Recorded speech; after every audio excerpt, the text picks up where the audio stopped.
Hello प्यारे बच्चों, राधे राधे। आप सभी का स्वागत है आप सभी के अपने यूट्यूब परिवार में। प्यारे बच्चों, आज जो हम देखने वाले हैं प्यारे बच्चों, आज हम देखेंगे बिहार बोर्ड 2027 क्लास 10वीं में हिंदी के बोर्ड परीक्षा में प्यारे बच्चों एग्जाम में, बोर्ड एग्जाम में आने वाले फिक्स टॉपिक कौन कौन से टॉपिक है जो कि फिक्स है कि वो टॉपिक्स आएंगे, और हम ये भी देखेंगे कि उसमें से हमें क्या पढ़ना है और क्या चीज़ को छोड़ना है।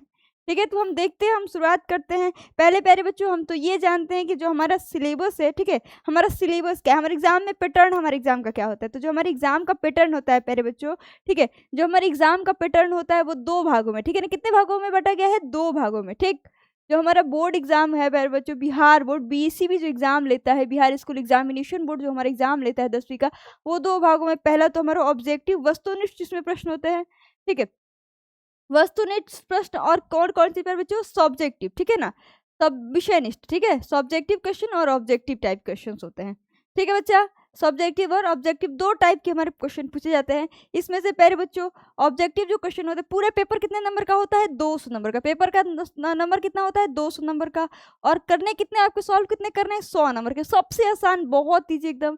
पेपर आपको करने हैं सिर्फ 100 नंबर के, ठीक है।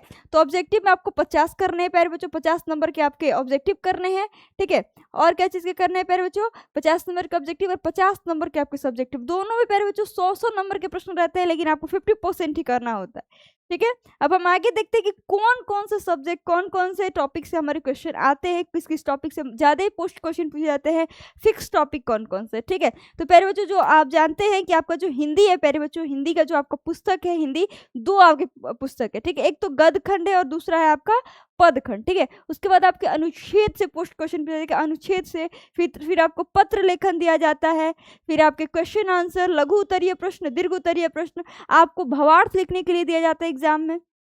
देखिए, सभी के क्वेश्चन कितने होते हैं? सभी जितने भी आपके मैंने टॉपिक बताया, सभी के क्वेश्चन मतलब 2 गुने प्रश्न होते हैं, और आपको कितने 50% के आंसर करने होते हैं, ठीक है। अब देखते हैं, हम आगे देखते हैं प्यारे बच्चों। तो हम देखेंगे अब सिलेबस क्या है, हमारे 2027 एग्जाम का सिलेबस क्या रहने वाला है। तो सिलेबस में पहला जो सिलेबस होगा प्यारे बच्चों, पहला गद्य खंड से, ठीक है ना। गद्य खंड मतलब गोधुली, आपका पुस्तक है ना गोधुली, गोधुली से। अब आप इस बात का ध्यान रखना कि आपके पास 3 पुस्तक है। कितनी आपकी टॉपिक है भाई? 3 पार्ट है आपके पुस्तकों। कितने पार्ट है? 3 है। पहला एक गोधुली किताब है, फिर एक दूसरा आपका वर्णिका किताब है, और एक तीसरा किताब है इसमें पद खंड दिए हुए, ठीक है। तीसरा क्या है? पद खंड जिसमें दिए हुए हैं। ठीक, तो गोधुली से आपके जो प्रश्न होंगे, श्रम विभाजन और जाति प्रथा पहला आपका पार्ट है। ऐसे ही आपके लगभग प्यारे बच्चों 13 पार्ट होगी। इसमें कितने पार्ट है? 12 पार्ट, लगभग 12 पार्ट है। और उसके बाद से आपका वर्णिका है, वर्णिका में 5 पार्ट है, ठीक है। तो 12 5 आपका कितना हो गया? 12 5 17 पार्ट, और लगभग 12 पार्ट प्यारे बच्चों आपके जो होंगे वो पद खंड में, ठीक है ना। मतलब आपके कितने हो गए? 12 आपके हो गए प्यारे बच्चों गद्य खंड में, फिर 5 आपके वर्णिका में, और फिर 12 आपके जो होंगे प्यारे बच्चों वो होंगे पद खंड। गद्य खंड 12, पद खंड 12, कुल मिला के आपके 29 चैप्टर पढ़ने हैं आपको, ठीक है।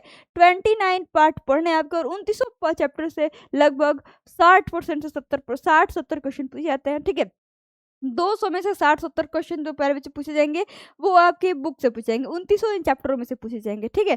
अब हम उसके बाद आगे देखते हैं प्यारे बच्चों, पद कविताओं में क्या पूछा जाता है। तो कविताओं में इसमें से प्यारे बच्चों आपके ऑब्जेक्टिव क्वेश्चन भी बनते हैं और सब्जेक्टिव क्वेश्चन भी, ठीक है। मतलब विषयनिष्ठ भी प्रश्न बनेंगे और वस्तुनिष्ठ भी प्रश्न बनते हैं। और ये आगे हम देखते हैं प्यारे बच्चों की कविताओं में क्या पूछा जाता है। कविताओं में कवि के परिचय से क्वेश्चन बन सकता है, केंद्रीय इसका भाव क्या है, इससे प्रश्न बन सकता है, महत्वपूर्ण पंक्तियों की व्याख्या पूछी जा सकती है, किस पंक्ति का व्याख्या का, ये 5 नंबर के क्वेश्चन आते हैं, ठीक है। अब देखो, सभी निर्धारित जो कविताएं हैं प्यारे बच्चों, कविताओं का भावार्थ, किस कविता का, अब इस कविता का भावार्थ क्या होता है, ये भी पूछा जा सकता है, ठीक है। अब हम आगे देखते हैं बच्चा कि हिंदी व्याकरण किस चीज पे आते हैं हम? हिंदी व्याकरण पर, ठीक, ठीक है। हिंदी व्याकरण जो कि सबसे महत्वपूर्ण टॉपिक है एग्जाम के लिए, आपके मोस्ट इंपॉर्टेंट जो टॉपिक है। 50 पूरे प्रश्न, पूरे कितने? 50 से 55 जो प्यारे बच्चों प्रश्न है वो डायरेक्ट यहाँ से पूछे जाते हैं, ठीक है। हिंदी ग्रामर से पूछे जाते हैं, ठीक। अब देखो, संधि एवं संधि विच्छेद, ठीक, समास, उपसर्ग, प्रत्यय, तत्सम और तद्भव शब्द, परिवाची शब्द, विलोम शब्द, अनेकार्थी शब्द, मुहावरे एवं लोकोक्तियां, वाक्य शुद्धि, अशुद्धि, वर्तनी, विराम चिन्ह। अगर आप इतना भी कर लेते हो प्यारे बच्चों, अगर आप हिंदी व्याकरण सिर्फ पढ़ लेते हो तो आप लगभग 40% मार्क्स ला सकते हो, ठीक है। लगभग आप कितना ला सकते हो? 40% नंबर ला सकते हो सिर्फ आप व्याकरण पढ़ के, ठीक है। और अगर थोड़ा सा आप 20% ही प्यारे बच्चों, 20 से 30% अगर आप पढ़ लेते हो, बुक से पढ़ लेते हो सिर्फ मात्र 20%, तो आपका फर्स्ट डिवीजन आ सकता है, आपके 60% 60% नंबर आ सकते हैं और 60% हमारे लिए फर्स्ट डिवीजन का नंबर होता है। ठीक है, अब हम आगे देखते हैं प्यारे बच्चों कि हमारे लिए क्या क्या महत्वपूर्ण है, किससे हम हमारे ज़्यादा प्रश्न पूछे जाते हैं। ठीक है, चलिए एक और टॉपिक में लेखन कौशल। ठीक है, लेखन कौशल या निबंध हम देखते हैं तो इसमें क्या आएगा, पत्र लिखने के लिए। पहले तो आपको क्या आएगा, पत्र, औपचारिक या अनौपचारिक पत्र। ठीक है, संवाद लिखने के लिए, दो दोस्तों के बीच में बात बताइए। ठीक है, पुलिस और चोर के बीच की बातों को लिखिए। ठीक है, तो संवाद लेखन, सूचना लेखन, नोटिस लिखा जाता है, आप लोग जानते हैं ना नोटिस। मान लीजिए आपके विद्यालय को बंद करना है इसलिए आपको नोटिस लिखना है, वो नोटिस लिख सकते हैं। अनुच्छेद लिखना, ठीक है, एक आपको टॉपिक दिया जाएगा, इस पे आपको क्या लिखना है, अनुच्छेद लिखना है। ये 10 नंबर का, पूरे 10 नंबर का इससे आता है प्यारे बच्चों अनुच्छेद लेखन। ठीक, आगे हम देखते हैं, आगे अपठित गद्यांश, गद्यांश दिया जाता है। गद्यांश लगभग 20 नंबर के इसमें से पूछे जाते हैं। ठीक है, 20 नंबर के गद्यांश होते हैं, 20 नंबर में से आपको 10 नंबर के करने होते हैं। तो गद्यांश में प्यारे बच्चों शब्दार्थ पूछ सकता है कि इस गद्यांश के इस शब्द का शब्दार्थ क्या होगा। ठीक, फिर शीर्षक, इस गद्यांश का शीर्षक आप क्या लिखिएगा, ये पूछा सकता है। और भावार्थ, इसका भावार्थ क्या होगा, इसका अर्थ क्या होगा। ठीक, अब देखिए हम आगे देखते हैं कि साहित्य से पूछे जाने प्रश्न, किसी से साहित्य, साहित्य जो भी साहित्य से क्वेश्चन आते हैं, साहित्य ऑब्जेक्टिव में बनते हैं साहित्य से प्रश्न। तो लेखक और कवि का परिचय पूछा जा सकता है, चैप्टर का सारांश पूछा जा सकता है, भावार्थ पूछा जा सकता है। और आपके लघु उत्तरीय प्रश्न आते हैं 2 से 3 अंक के। कितने अंक के, 2 से 3 अंक के आपके लघु उत्तरीय प्रश्न आते हैं। और उसके बाद से आपके जो दीर्घ उत्तरीय प्रश्न आते हैं वो 5 से 8 नंबर के। ठीक है, 5 ही नंबर के वैसे आते हैं, लेकिन यहाँ पे 8 भी दिया, लेकिन 5 ही नंबर के, खास करके 5 नंबर के, और लघु उत्तरीय 2 नंबर के। ठीक है बच्चा, अब देखिए बोर्ड एग्जाम के लिए सबसे महत्वपूर्ण जो टॉपिक है प्यारे बच्चों, सबसे जिसमें आप पास कर सकते हो, बस इतना पढ़ लोगे तो आप पास आउट हो सकते हो। ठीक है, पास हो सकते हो। या टॉपिक है प्यारे बच्चों संधि, कौन सा है, संधि। कभी कभी संधि का परिभाषा ही पूछ जाता है कि संधि किसे कहते हैं, संधि के कितने भेद होते हैं। 2 नंबर के प्रश्न में भी ये प्रश्न बन सकता है। ठीक है, अब आगे आपका समास, क्या है आगे, आगे आपका समास है। ठीक, और उसके बाद का जो उपसर्ग और प्रत्यय है। चौथा जो आपका है मुहावरा और लोकोक्ति, इससे भी प्रश्न आते हैं भाई। 2 से 3 नंबर के सभी प्रश्न बनेंगे।